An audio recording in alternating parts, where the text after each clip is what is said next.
Item ಯಾವುದೇ ಇರಲಿ try ಮಾಡಿ ಆಚಿ ಚಿಕನ್ ಮಸಾಲಾ. ಆಚಿ ಚಿಕನ್ ಮಸಾಲಾ. ಆಮೇಲೆ ಮ್ಯಾಮ್ ಹಂತ ಹಂತವಾಗಿ ಬೆಳೆಯೋದಕ್ಕೆ 100% ನಿಮ್ಮ ಒಂದು ಕಾಂಟ್ರಿಬ್ಯೂಷನ್ ಇದ್ದೇ ಇರುತ್ತೆ. ಆ ದಿನಗಳನ್ನ ನೆನ್ಪು ಮಾಡೋದಾದರೆ ತುಂಬ ಮನಸ್ಸಲ್ಲಿ ಉಳಿದು ಬಿಟ್ಟಿದೆ ನನಗೆ. ಈ ದಿನ ಹಿಂಗಿತ್ತು, ಒಂದಿನ ಯಾವುದೋ ಒಂದು ಕಠಿಣ ಪರಿಸ್ಥಿತಿ ನಿರ್ಮಾಣ ಆಗುತ್ತೆ, ಅದನ್ನು ನೀವು ಎದುರಿಸಿದ್ದು ಹೇಗೆ, ಅದನ್ನು ಹೇಳ್ಕೋಬಹುದು ಅಂದರೆ ಹೇಳ್ಕೋಬಹುದು ಅಂತ ಹೇಳಿ. ನಿಮ್ಮ ಜೀವನದ ಅತ್ಯಂತ ಕಠಿಣವಾದ ಪರಿಸ್ಥಿತಿ, ಮದುವೆ ಆಯಿತು, ಓಕೆ, ಬದುಕು ಶುರು ಮಾಡ್ತೀರಾ ಮೈಸೂರಿನಲ್ಲಿ, ಕಠಿಣ ದಿನಗಳು. ಈಗ ಹೇಳ್ಬೇಕಂದ್ರೆ ಬರ್ತಾ ಬರ್ತಾ ಇನ್ನೂ ಮೋರ್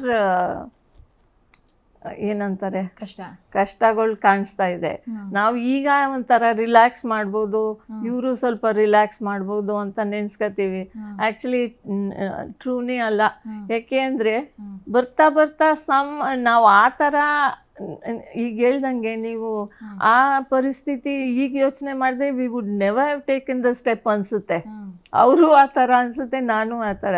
ಬಟ್ ಅದು ಯಾವ ಥರ ಓದೋ ಬಿಕಾಸ್ ಆಫ್ ಯೂತ್ ಏನೋ ಇರ್ಬೋದು.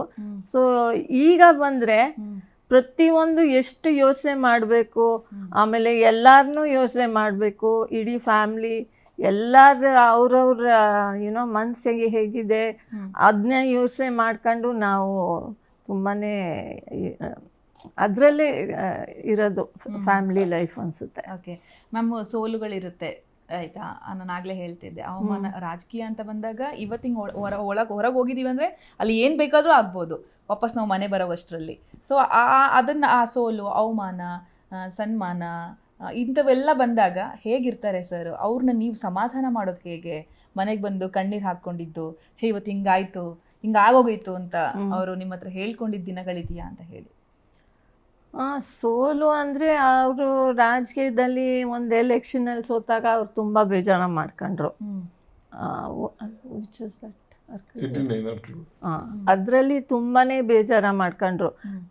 ಬೇರೆ ಎಲೆಕ್ಷನಲ್ಲಿ ಅವರೇ ಎಲ್ಲರಿಗೂ ಧೈರ್ಯ ಕೊಡ್ತಿದ್ರು, ಸೋತ್ರು ನಮಗೆ ಧೈರ್ಯ ಕೊಡ್ತಿದ್ರು.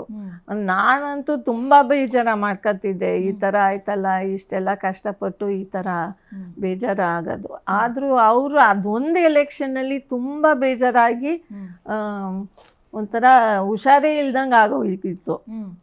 ಆಮೇಲೆ ಇಲ್ಲ, ನೀವು ಚೇಂಜ್ ಮಾಡಬೇಕು, ನೀವು ಹೊರ್ಗಡೆ ಬನ್ನಿ ಅಂತ ಅಂದ್ಬಿಟ್ಟು ಸೊ ವಿ ಚೇಂಜ್ಡ್. ಒಂಥರ ಹೊರ್ಗಡೆ ಎನ್ವೈರ್ನ್ಮೆಂಟ್ ಬಂದು ಅಲ್ಲಿ ಇದು ಎಲ್ಲ ಅದೇ ಮಾತಾಡ್ತಾರಲ್ಲ. ಸೊ ಐ ಸೈಡ್ ಅರ್ಕಲ್ಗೂಡಿಂದ ಹೊರ್ಗಡೆ ಬನ್ನಿ ಸ್ವಲ್ಪ ಅಂತಂದು ಚೇಂಜ್ ಮಾಡಿ ಸ್ವಲ್ಪ ಆರೋಗ್ಯನ ಸ್ವಲ್ಪ ಸುಧಾರಿಸ್ಕೊಂಡ್ರು.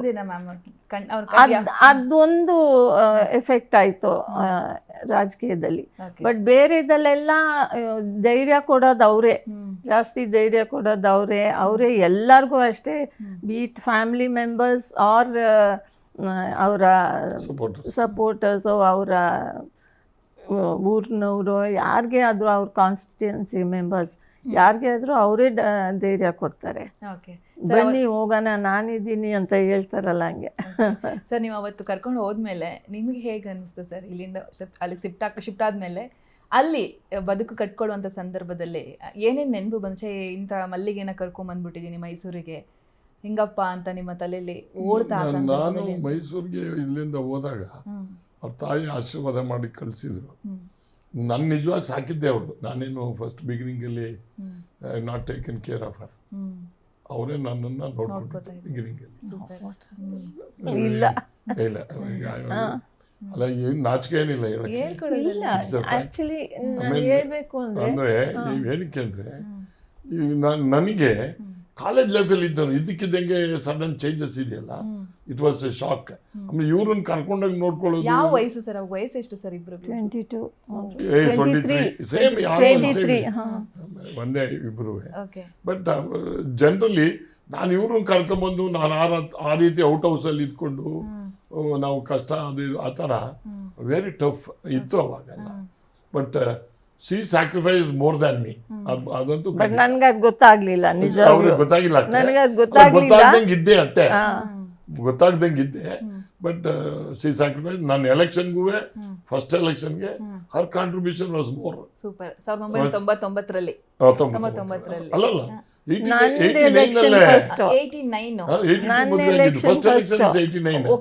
ಅದಕ್ಕಿಂತ ಮುಂಚೆ ಇವ್ರದ್ದು first election. She contest for but ಶಾಸಕರಾಗಿದ್ದು 1999 ಸರ್. ಐ ಟು 10 years 10 ವರ್ಷ ಆಯ್ತು. ಓಕೆ, ಇವ್ರು ಫಸ್ಟ್ 85-86 ಅಲ್ಲಿ zilla parishad member. Super super ma'am. ಅವ್ರು ಶಾಸಕರಾಗಿ ಮನೆಗೆ ಬಂದಾಗ ಆ ದಿನ ಹೆಂಗಿತ್ತು? 1999. ಓ ಸೂಪರ್, ದಟ್ ವಾಸ್ ನಿಜಾಗ್ಲೂ ಮೈಂಡ್ ಬ್ಲೋಯಿಂಗ್. ಯಾವಾಗಲೂ ಒಂಥರ ಅವ್ರ ಆಸೆನೇ ಅದು. ಅವರು ಒಂಥರ ಬೇಕೇ ಬೇಕು ಅಂತ ಅನಿಸ್ತಾ ಇತ್ತು. ಬಟ್ ಅದು ಗೆದ್ದಾಗ ತುಂಬಾ ಇದಾಯಿತು. ಹೇಗೆ ಹೇಳ್ಕೊಂಡ್ರು ನಿಮಗೆ ಆ ಪ್ರೌಡ್ ಫೀಲಲ್ಲಿ? ಅದು ನೆನಪಿದೆಯಾ? ಫಸ್ಟ್ ಎಲೆಕ್ಷನ್ದು ನನ್ನ ಎಲೆಕ್ಷನ್ ನನ್ನ ಜ್ಞಾಪನ ಆಯ್ತಾ ಇದೆ, ಇವ್ರದ್ದು ಎಲೆಕ್ಷನ್ ನನಗೆ ಜ್ಞಾಪನ ಆಯ್ತಾ ಇಲ್ಲ. ಫಸ್ಟ್ ಎಲೆಕ್ಷನ್ನಲ್ಲಿ ಗೆದ್ದಾಗ ಎಲ್ಲ ಸೇರಿದ್ರು, ಅವ್ರ ತಂದೆ ಎಲ್ಲ ಬಂದು ನಮಗೆ. ಇಲ್ಲ, ಫಸ್ಟ್ ಎಲೆಕ್ಷನ್ ಆಮೇಲೆ ಮನೆ ಒಳಗೆ ಬಂದು ಅವ್ರ ಆರತಿ ಎಲ್ಲ ಮಾಮೂಲಿ. ಈಗ ಅದೊಂದು ಸ್ಟ್ಯಾಂಡರ್ಡ್ ನಮ್ಮ, ಈಗ ನನಗೆ ಗೊತ್ತಾಗಿರೋದ್ರಿಂದ ಎಲ್ಲ ಪದ್ಧತಿಗಳು ನಡೆಸ್ತಾ ಇದ್ದೀವಿ.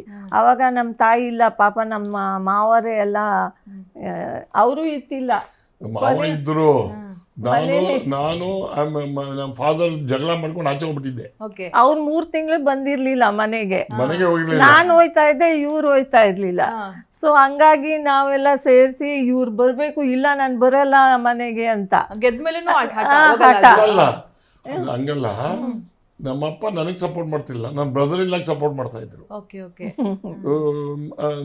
ನನಗೆ ನನ್ನ ತಾಯಿ ಇವ್ರು ಇಬ್ಬರೇ ಎಲೆಕ್ಷನ್ ನಿಂತ್ಕೊಳ್ಳಿ ಅಂತ ಫಸ್ಟ್ ಬೇಸಿಕ್ 89 ಇದು ಕೊಟ್ಟರು, ನಿಲ್ಲ ಕೂಡ್ದು ಅಂತ.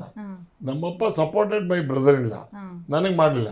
ನಾನು ನಮ್ಮಪ್ಪನ ಹತ್ರ ಜಗಳ ಮಾಡ್ತೀನಿ, ನೀವು ನನಗೆ ಸಹಾಯ ಮಾಡಲ್ಲ, ಅವ್ರಿಗೆ ಮಾಡ್ತೀರಲ್ಲ. ನೀವು ನನಗೆ ಯಾವಾಗ ಮಗ ಅಂತ ಒಪ್ಕೋತೀರಿ, ಅವ್ರಿಗೆ ಯಾಕೆ ಒಪ್ಕೋತಾ ಇದ್ದೀರಿ? ಅವ್ರು MP ಮಂತ್ರಿ ಆಗಿದ್ದವರು ಅಂತ ನೀವು ಅವ್ರಿಗೆ ಇಷ್ಟಪಡ್ತಾ ಇದ್ದೀರಿ. ನನ್ನ MLA ಆಗಿ ಮನೆಗೆ ಬರೋದು, ಅಲ್ಲಿವರೆಗೂ ಬರೋಲ್ಲ ಅಂತೇಳಿ ಮನೆ ಆಚೆ ಬಂದು ಅರ್ಕಲ್ಗೋಡಲ್ಲಿ ಮನೆ ಮಾಡಿದ್ದೆ. ಬಟ್ ಸೀಸ್ ಟು ಗೋ, ಮನೆಗೆ ಹೋಗೋದು ಮಾಡೋದು, ಮಕ್ಕಳು ಎಲ್ಲ ಹೋಗೋದಿತ್ತು. ಬಟ್ ನಾನು ಊರು ಹೋಗಿದ್ದು ಮನೆಗೆ ಹೋಗ್ತಿರ್ಲಿಲ್ಲ, ಸಾವು ನೋವಾಗಲೂ ಹೋಗ್ತಿರ್ಲಿಲ್ಲ, ಯಾಕೆ ನಾನು ಅಕ್ಸೆಪ್ಟ್ ಮಾಡ್ಕೊಳ್ಳಿ ಅಂತ. ಬಟ್ ಅವಾಗೆಲ್ಲ ಅವಾಗ ಎಲೆಕ್ಷನ್ ಗೆದ್ದ ಮೇಲೆ ಕರ್ಕೊಂಡ್ಬಂದು ಆಮೇಲೆ ನಮ್ಮಪ್ಪ ಇಡೀ ಕಾನ್ಸ್ಟಿಟ್ಯೂನ್ಸಿಗೆಲ್ಲ ಊಟ ಹಾಕಿದ್ರು. ತುಂಬಾ ಖುಷಿ ಅವ್ರಿಗೆ, ಅವರ ಆಸೆನೇ ಅದು. ಅವ್ರ ಆಸೆ ಗೆದ್ದ ಮೇಲೆ ಭಾರಿ ಖುಷಿ ಪಟ್ರು. ಆ ಎಲೆಕ್ಷನ್ ಸಹಾಯ ಮಾಡಿದ್ರು. ಬಟ್ ಹಿಂದೆ 2 ಎಲೆಕ್ಷನ್ಗೂ ಈ was, but she is taken care of ಮಿ.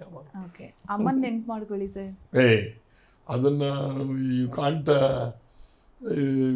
ನಾನು ಚುನಾವಣೆ 89 ನಂಜೇಗೌಡರು ದೇವೇಗೌಡರು ಒಂದು, ನಾನು ಕಾಂಗ್ರೆಸ್ ಟಿಕೆಟ್ ಬೇಕು ಅಂತ ಹೋಗಿದ್ದೆ. ನನಗೆ ಶ್ರೀನಿವಾಸ್ ಪ್ರಸಾದ್ ನನಗೆ ಪೊಲಿಟಿಕಲ್ ಗುರು, ಬೆಂಗಳೂರಲ್ಲಿ KM ನಾಗರಾಜು ಅವರು ನನಗೆ ಟಿಕೆಟ್ ಕೊಡಿಸಿ ನನಗೆ ನನ್ನ ಬ್ರದರ್ನೆಲ್ಲ ಕೊಡಬೇಡಿ ಅಂಥೇಳಿ ನಂಜೇಗೌಡರು ರೈಟಿಂಗಲ್ಲಿ ಕೊಟ್ಬಿಟ್ಟಿದ್ರು. ಅಷ್ಟೊತ್ತಿಗೆ ಅವರು ಕಾಂಗ್ರೆಸ್ ಬಿಟ್ಬಿಟ್ಟಿದ್ರು, ನನಗೆ ಟಿಕೆಟ್ ಡಿನೇ ಆಗಿಬಿಡ್ತು. ಅವಾಗೆಲ್ಲ ಟ್ರಂಕಾಲ್ ಇದೇನು ಇರಲಿಲ್ಲ. ನಾನು ಯಾವುದೋ ಒಂದು ಅಂಬಾಸಿಡರ್ ಕಾರ್ ಇತ್ತು, ಹಾಸನದಲ್ಲಿ ಪಾಲಿಕಾ ಹೋಟ್ಲಲ್ಲಿ ನಿಲ್ಲಿಸ್ಬಿಟ್ಟು ಬೆಂಗಳೂರಿಗೆ ಬಂದಿದ್ದೆ. ಬೆಂಗಳೂರಲ್ಲಿ ಸೀಟ್ ಕೊಡಲ್ಲ ಅಂತ ಗೊತ್ತಾಯಿತು. ವಾಪಸ್ ಬಂದು ನಾನು ಈಗ ಫೋನ್ ಮಾಡಿದೆ ನಮ್ಮ ತಾಯಿಗೆ, ನೀನು ಊರಲ್ಲಿದ್ದೆ ಅಂತ ಅನಿಸುತ್ತೆ. ಅವಾಗ ನಾನು ಫೋನ್ ಮಾಡಿದಾಗ, ಟ್ರಂಕಲ್ ಮಾಡಿದಾಗ, ಇಲ್ಲ ನಾನು 89 ಟಿಕೆಟ್ ಸಿಗಲಿಲ್ಲ, ನಾನು ಎಲೆಕ್ಷನ್ ನಿಲ್ಲಲ್ಲ ಅಂದೆ. ನಾನು ಇಂಡಿಪೆಂಡೆಂಟ್ ಆಗಲ್ಲ ನಿಲ್ಲ. ನಮ್ಮ ತಾಯಿ ಹೇಳಿದರು, ನೀನು ಎಲೆಕ್ಷನ್ ನಿಲ್ಲೇಬೇಕು, ನೀನು ಅದೇ ಅವ್ರ ಅಳಿನ ವಿರುದ್ಧ ನೀನು ಎಲೆಕ್ಷನ್ ನಿಲ್ಲಬೇಕು, ನೀನು ಇತ್ರ ಏನಾರು ಆಗೋಕ್ಕೆ ಸಾಧ್ಯ, ಇಲ್ಲೋ ನೀನು ಇಲ್ದವ್ರು ಭಾರಿ ಕಷ್ಟ ಆಗ್ತದೆ ಅಂತೇಳಿ ಅವಾಗ ಎಲೆಕ್ಷನ್ ನಿಲ್ಸಿದ್ರು. ಎಲೆಕ್ಷನ್ ಇದ್ದಾಗ ಫೈನಾನ್ಷಿಯಲ್ ಹೆಂಗೆ ಮಾಡೋದು, ಏನು ಎಂತ ಏನೂ ಗೊತ್ತಿಲ್ಲ ನಮಗೆ. That was very uncertainty. ನಾವು ಕಾಂಗ್ರೆಸ್ ಟಿಕೆಟ್ ಆದರೆ ಹೆಂಗೋ ನಡೆದೋಗ್ಬಿಡ್ತದೆ ಅಂತ. ಆಮೇಲೆ ನಮ್ಮ ತಾಯಿ ಹೇಳಿದ್ರು, ನೀನು ಇಂಡಿಪೆಂಡೆಂಟ್ ಆಗಾದ್ರು ನಿಲ್ಬೇಕು, ನಿಲ್ದಂಗಿದ್ರೆ ಬರಬೇಡ ಮನೆಗೆ ಅಂತ. She supported. ಆಮೇಲೆ ಇವ್ಗೆ ಹಿಂಗೆ ಹೇಳಿದೆ ನಾನು, ಸರ್ ಕಂಟೆಸ್ಟ್ ಮಾಡಿ ಅಂತ ಅಂದರು. ಕಂಟೆಸ್ಟ್ ಮಾಡಬೇಕು, ದುಡ್ಡು ಬೇಕಲ್ಲ ಆಗ, ಅಷ್ಟೆಲ್ಲ. ಬಟ್ ಆ ಎಲೆಕ್ಷನ್ ಬರೀ 5,25,000, that was a big money. She helped. My mother give 66,000 rupees on that time. Friends. But ನನ್ನ ಲೈಫು ಬದುಕು, ನನ್ನ ತಾಯಿ ಶಕ್ತಿ, ಇವರು ಮೈ ಫ್ರೆಂಡ್ಸ್. ನಾಟ್ ರಿಲೇಷನ್ಗಳು. ಅಷ್ಟು ರಿಲೇಷನ್ಸ್ ಎಲ್ಲ ನಮ್ಮ ಅಕ್ಕನ ಪರ, ನಮ್ಮ ಬ್ರದರ್ ಇಲ್ಲ ಪರ. ಅವ್ರು ಇವಾಸ್ ಎ ಮಿನಿಸ್ಟರ್, MP ಎಲ್ಲ ಆ ಥರ. ಬಟ್ ನನ್ನ ತಾಯಿ ಐ ಕಾಂಟ್ ಫರ್ಗೆಟ್. ಸೂಪರ್. ರಾತ್ರಿ 12 ಗಂಟೆ ಬಂದು ಅಡುಗೆ ಮಾಡಿ ಹಾಕೋರು, ಯಾರ ಫ್ರೆಂಡ್ಸ್ ಜೊತೆ ಬರ್ತಾನೆ ಅಂತ ಹೇಳಿ. ಅಯ್ಯೋ ರಾತ್ರಿ ಎಲ್ಲ ಬಸ್ಸಲ್ಲಿ ಹೋಗೋದು, ನಮ್ಮಪ್ಪ ಯಾರನ್ನೋ ಕಾಯಕ್ಕೆ ಬಿಡೋದು, ಅಲ್ಲಿ ಬಸ್ಸಲ್ಲಿ ಬರ್ತಾವ ನಿಲ್ಸ್ಕೊಳ್ಳಿ ಅಂತ ಹೇಳೋದು. ಮೋಟರ್ ಸೈಕಲ್ ಹೋಗ್ತಿದ್ದು ದುಡ್ಡು ಇಸ್ಕೊಳ್ಳೋಕ್ಕೆ. ಆ ತಾಯಿ ಅದನ್ನು ಇಮ್ಯಾಜಿನೇ ಮಾಡೋಕ್ಕಾಗಲ್ಲ.